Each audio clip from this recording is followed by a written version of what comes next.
शेतकऱ्यांसाठी आजच्या सर्वात मोठ्या टॉप आणि ठळक बातम्या आपण या ठिकाणी पाहतोय। पहिलीच बातमी निघते, अतिवृष्टीमुळे नुकसान झालेल्या शेतकऱ्यांना आर्थिक मदत, मंत्रिमंडळ बैठकीत मोठा निर्णय।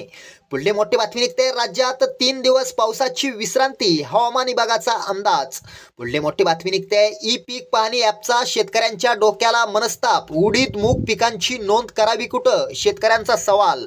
पुढली मोठी बातमी निघते, महाबँकेपेक्षा कांद्यावर लावलेले 40% निर्यात शुल्क कमी करा, मुख्यमंत्र्यांच्या निर्णयाला अजितदादांच्या आमदारांचा विरोध। पुढली मोठी बातमी निघते, मक्याची आयात थांबवा, दर वाढवा, राजू शेट्टींची मागणी, वाणिज्य मंत्र्यांसह कृषी मंत्र्यांना लिहिलं पत्र। पुढली मोठी बातमी निघते, डीएपी खताच्या बॅगेत चक्क माती, शेतकऱ्यांना 5400 बॅग विकल्या, पुण्यातील कंपनी विरुद्ध गुन्हा। पुढली मोठी बातमी निघते, यवतमाळमध्ये पुरात बैलगाडीसह गाय वासरू वाहून गेले, शेतकरी थोडक्यात बचावला।